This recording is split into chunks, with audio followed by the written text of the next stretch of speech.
Good afternoon. For those of you whose first time to be here, my name is Teacher Jason, and I usually handle classes for speaking and pronunciation. So, having said that out of the way, let's start with the lesson for today. Today, we're going to learn about unit number 3, and this is all about weather and disasters. Have you ever been caught in the middle of a natural disaster, say for example, an earthquake? I'll bet you would be really scared if that happens. And right now, there is always something that you can do when those things happen. We call it ways to keep yourself safe when a natural disaster happens. So, having said that, let's begin with the pronunciation drill. This is all about voiceless consonants and their voice counterpart. As you know, consonants can be grouped into two. Those consonants with no voice, like t, p, k, they are produced with only the wind, the air coming out of the mouth. The voiced consonants, on the other hand, their counterpart, are produced with a vibration in the throat. So like this. G, D, J. And today, we're going to study just about that. So, for the first part, first pair, the P and the B, they are called stop consonants because they are produced with a stop, like this, P and B. So, let's start with the first word, P, pen, pen, pen. See, the letter P does not have voice in it, just a puff of air. Pen. Next, P at the end of a word. Lamp, lamp, lamp. You don't say lamp, lamp. We don't. Why? Because when a voiceless consonant appears at the end of a word, it is not released. So we don't say lamp, lamp. We just say lamp, lamp. Okay? So, next we're going to move on to the voice counterpart of the stop consonant P. And this is the consonant B. Alright? So, I'm going to read the first word. Ban, ban, ban. That's right here at the onset of the word. Now, here's a word that ends with a B sound. Bulb, bulb, bulb. There you go. Moving on to the other part. Here we have the voiceless consonant T or T, T, T.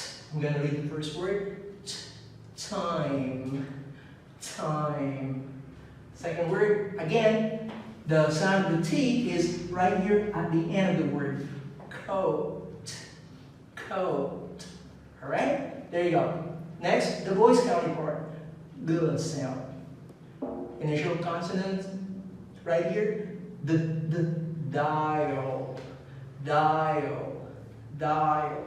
And then again the next word at the end of the word. Code, code, code. Next word. Chain, chain. Match, match. The voice counterpart. Joke, joke. Badge, badge. So, let's read all the words now, side by side. Please pay close attention to the sounds. Pen, band, time, dial, chain, joke, lamp, bulb, coat, code, match, badge. There you go. So that is our pronunciation drill. Next, we're going to move on to the vocabulary part. And these words are all related to disasters. First word is earthquake. Earthquake. Now, this is a very violent shaking of the ground. And this causes buildings to shake. And it's really scary, especially if you're in the uppermost floor. Okay? Next is tsunami. Tsunami. In English, this means tidal wave. This is a kind of disaster that happens along the shoreline. And this one is also very dangerous. Okay? These are big waves of water as tall as buildings. So you can imagine how scary this would be. Next is volcanic eruption.